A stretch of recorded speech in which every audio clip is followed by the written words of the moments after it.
শিক্ষার্থী বন্ধুরা, অপাদান কারক কাকে বলে? অপাদান কারক হলো যা থেকে কোনো কিছু বিচ্যুত, গৃহীত, বিরত, জাত, রক্ষিত, দূরীভূত, পতিত, ভীত ও আরম্ভ হয় তাকে অপাদান কারক বলে। যেমন গাছ থেকে পাতা পড়ে, গাছ থেকে, তার মানে গাছ থেকে পাতা পড়ছে। এই যে গাছ থেকে পাতাটা কি হচ্ছে, বিচ্যুত হয়ে যাচ্ছে। গাছ থেকে কি হচ্ছে, বিচ্যুত হয়ে যাচ্ছে। আর পাতাটা কি হচ্ছে, পতিত হয়ে যাচ্ছে, পড়ে যাচ্ছে। তাহলে গাছ থেকে, এখানে এটি হলো অপাদান কারক। আর দুধ থেকে দই হয়, দুধ থেকে দই হয়, দইটা কোথা থেকে হয়? বলে দুধ থেকে। তাহলে এই দুধ থেকে দুধ এখানে হলো, এখানে দুধ থেকে কি আমরা দইটা পাই, তার মানে গৃহীত হয়, তার মানে পাই। এই দুধ থেকে এনে অবদান কারক এখানে। বাঘকে ভয় পায় না কে?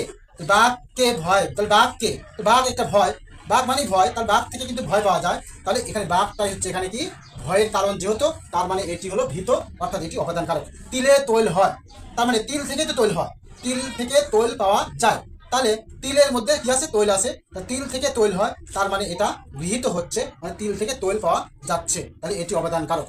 এভাবে পাপে বিরত হও, পাপে বিরত হও, পাপ থেকে কি হতে হবে, বিরত হতে হবে। তাহলে পাপে বিরত হও, পাপ থেকে বিরত হও, এটি বিরত হওয়া বোঝাচ্ছে। দেখো এখানে বিরত হওয়া বোঝাচ্ছে, অতএব এটি এখানে অবদান কারক।